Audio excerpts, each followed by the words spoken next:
Hey, this is Matt once again. Welcome back to another review of another 80s horror film.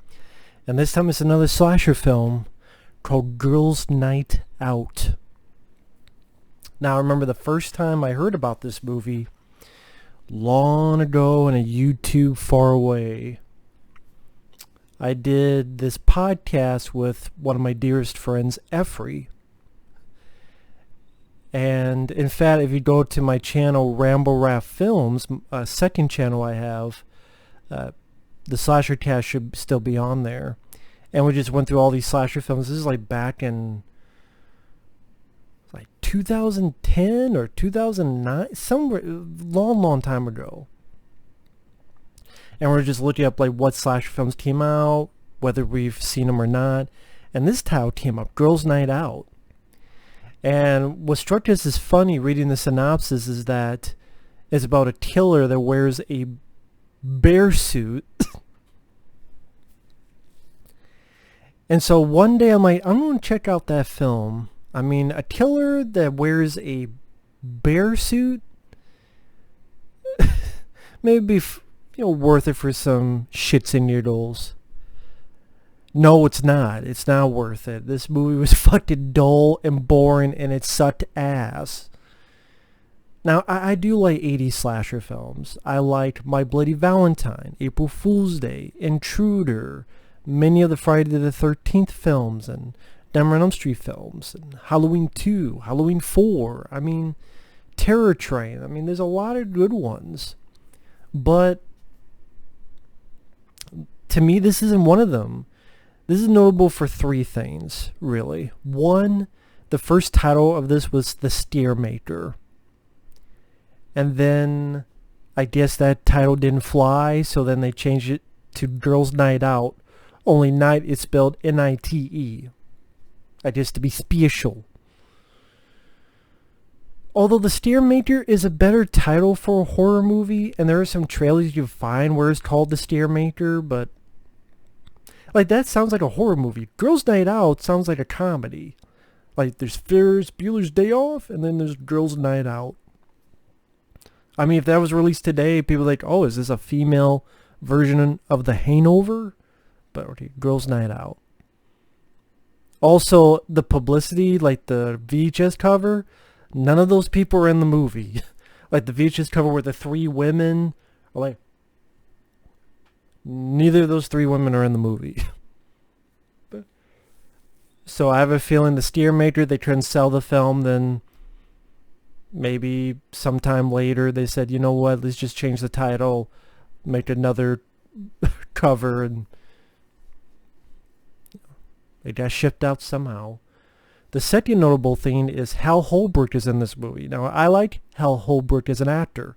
He was in a 70s film called Rituals, which I think is a very underrated film. I reviewed that on the channel. Very solid, underrated flick. I actually think it's better than Deliverance. Just people compare it to that. I think it's a better version of that story. He was also in John Carpenter's The Fog, Creepshow. Here, though, you could tell they only shot him for a day because he's either in a scene with no other actors, or if so, very few, he's not in the same frame as any of the main actors, and most of the scenes he has is in a chair at his desk on a telephone. So yeah, they shot him for a day. I guarantee he did it because his son, David Holbrook, is in the movie as like the big red herring suspect of the killings. So maybe it's like, hey dad, could you do a favor? Okay son, but you only got me for a day. Okay, and then Hal Holbrook did it. And he plays like the security guard whose daughter was murdered long ago by this guy because the daughter cheated on him. So the guy killed her and the guy went to an institution. And the first thing we see in the movie is at a sanitarium, which I thought, has some nice camera movements, and then it's revealed that this person drops down and hangs himself. A character named Dickie Kavanaugh. And that was the guy who killed Hal Holbrook's daughter. Oh, the third notable thing is, of course, the bear suit killer. The reason that happens is because the setup after that opening is there's this basketball game, and these kids that you don't give a crap about. One guy is sad that his woman dumped him. It seems like a lot of people are just cheating on each other. Like, almost felt like everybody was cheating on everybody. I'm like, you could all go fuck yourselves for all I care. And then there's this costume party, and one of them happens to be wearing this bear suit, which is the mascot for their team. And then the killer stabs the person and steals that guy's bear suit. And for a chunk of the film, the kills is from this killer wearing this mascot bear suit. And when I say bear suit, it has like these big yellow goofy eyes and this tongue. And looks like a teddy bear. Pretty much looks like if Winnie the Pooh was on cocaine. On the cocainum. And then, he, instead of honey in his tree, he just put a shitload of cocaine and crack cocaine in there and did it all Scarface style, then decided to kill everybody in the forest, including Christopher Robin, and then maybe wear his skin as an outfit and dance in the moonlight with honey in one hand and blood in the other and an acorn up his ass. Sad to say, I'd rather see that movie. Winnie the Pooh, crack cocaine, maybe talking like Scarface, Al Pacino style, with a barrel of honey in one hand and an acorn up his ass and a grin on his face and blood in the other. Just eating blood and honey and cocaine on the snout.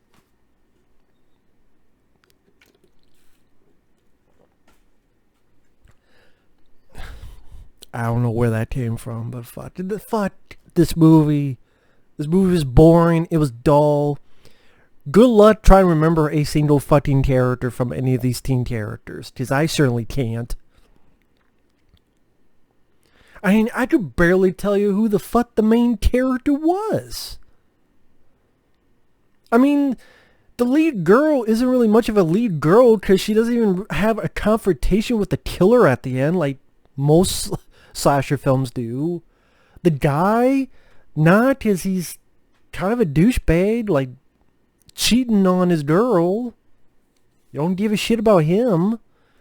The guy who the girl dumped him, I swear he disappears for the second half of the movie, except one boring scene where the movie just stops while the cops just interview these people. Are you a suspect? Are you not? Blah, blah, blah.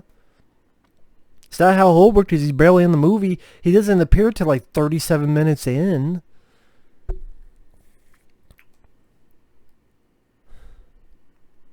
And the kills are really lame because, okay, the kills, going through all the kills.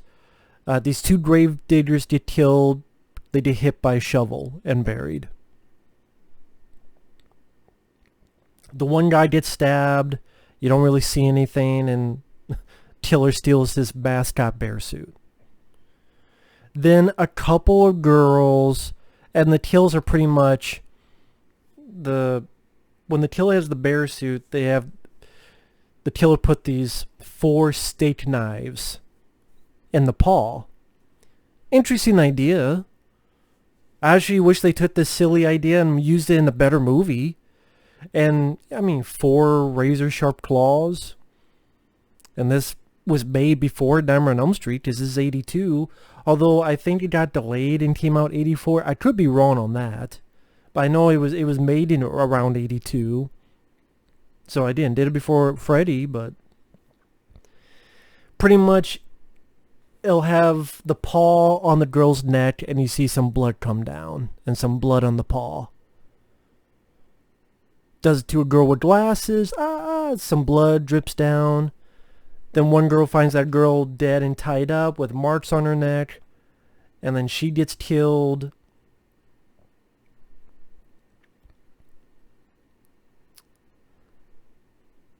And the bear's just holding her. One arm breaks through the glass, and then at the end holds the girl, and you just see blood come down. So really nothing for special effects, just some blood. And okay, you have the bear paw of your costume, hold it there, and we get the idea that there's 4 blades there, so just pump some blood. That's really it. And then whenever this killer does his doing, it's just yelling whore and slut over and over again.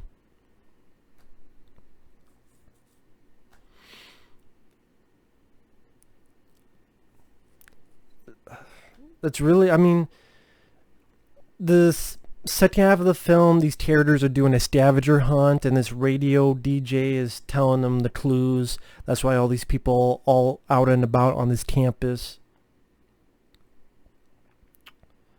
One person dies in the dumbest way because sees the person coming in this bear suit, and she thinks it's the guy she knew before who had that. Of course it's not. But this killer is coming slowly towards her, holding the paw like this. And the girl's like, ah. I'm like, run, kick, scream, curse, throw burgers, do something, show your titties, and distract the killer. Do something. That's another thing. Even gore-wise, you're not getting much. Kill-wise, considering the interesting costume and 4 razor, like, steak knives, not much for special effects. You don't even have nudity, titties. I mean, you gotta at least have some titties, some fun bags, some funny yummies, some water balloons, some tutti fruities, some mango bangos, some funyuns, some nipple tipples dripple action, some melons, some blueberries, some titty berries, anything. But we don't get boobs, we don't get ass. The movie smells like ass, but we don't get to see ass. This really stinks. I know there are people on YouTube who like this film. That's cool. To each their own. A good chunk of the budget must have been spent on both Hal Holbrook and his one day of the job, and also the soundtrack. Because the soundtrack, you got some big songs. Like 1 minute I'm watching the film, and all of a sudden I hear, "Summer in the City," and I'm like, is that the song that I heard at the beginning of Die Hard with a Vengeance? If you've seen Die Hard with a Vengeance, you know the song at the beginning, "Sometime, summer in the city." That's in this. Or, da na na na hanky panky. That song's in this. Or, "You believe in magic. Da, da, da, da, da, da." I'll be like, how the fuck did they afford this soundtrack? Because they couldn't afford any fucking thing else in the movie. David Holbrook, his character is pretty much a paunchy asshole that is such a red herring. The viewer never buys that he's the killer. Plus, throughout the film, they keep mentioning that the guy who hanged himself at the beginning had his sister, and you never really see the sister. So it's like, I wonder who this sister is. I bet sister who's very vague, and we have not actually seen yet. I wonder if that's the killer. A body gets found. Cops interview the people. Hal Holbrook is reading up on stuff. Sees a picture of the guy from way back when. Who reads, he has a twin sister. Starts drawing on the picture. Because they have the Dickie Kavanaugh picture. Draws some hair on it. Light bulb pops over. Pretty much. And then I guess you call the lead guy? I guess you would call him that. Finds a girl, her on the ground. The killer, who is a woman, the twin sister, And I think she was a waitress we saw like twice before in the movie. Stabs the guy. I don't know if it kills him. Because she jumps on the guy and literally it's like... So we don't see the knife impact. We don't see if the knife went into the guy's back, arm, side, up his ass. We don't know. So I don't know if the lead guy is even alive. And Hal Holbrook's there and says, hey. Well, he doesn't literally say hey, but pretty much hey. And it's this woman with like multiple personalities. She's the twin sister of the fucker who did it, who killed Hal Holbrook's daughter long, long ago. And her brother died by hanging himself, so she's schizo.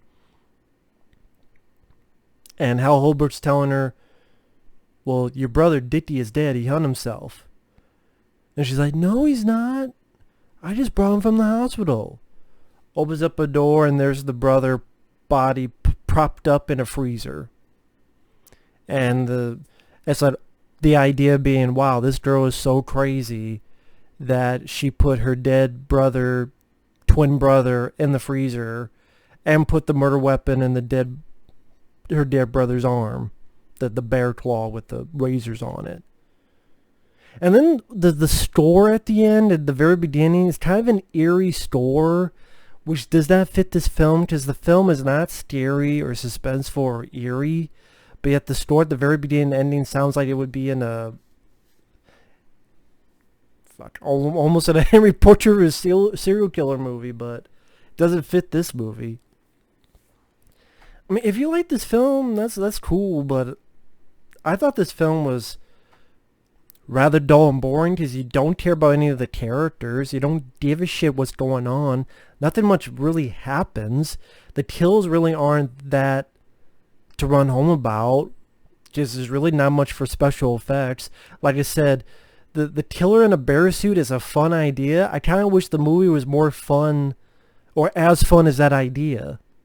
It's a silly idea and it's a goofy appearance, but it could be a fun idea for a movie, but the rest of the flick is so dull and drab. That's why, of course, that's the only thing people would mention, because that's the only thing to mention. That and Hal Holbrook's in it, and it looks like you don't give a fuck. And I don't blame him for not giving a fuck, because I wouldn't give a fuck. But yeah,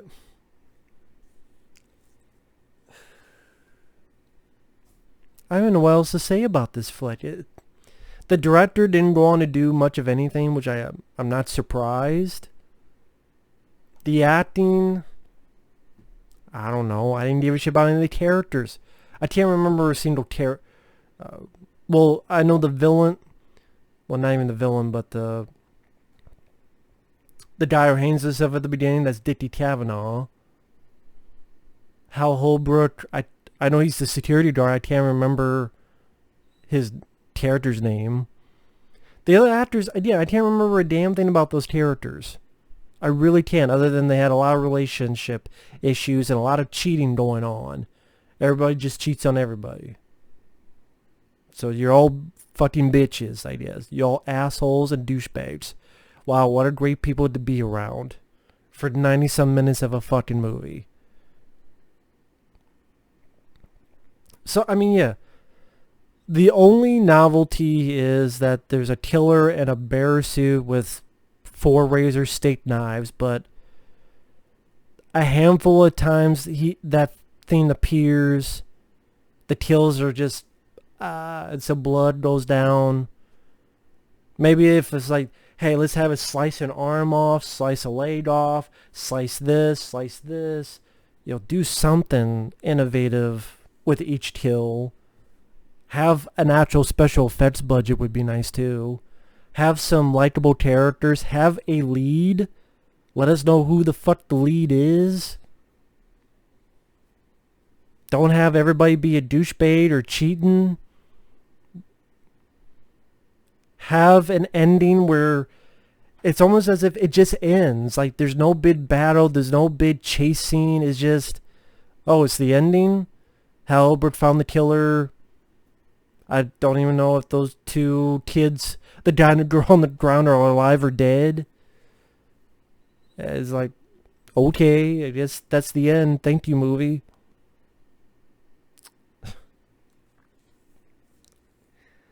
Yeah, I will never see this film again.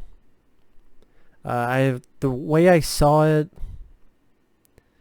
I think it was on YouTube. I'm so dumbfounded. I can't remember where the fuck I saw this film. If it was either on YouTube or Daily Motion. So I saw it for free. But yeah, forgettable nothing slasher other than the bear suit. That's pretty much it. But thanks for watching. Take care, and we'll see you later for another horror film review from the 80s. Later.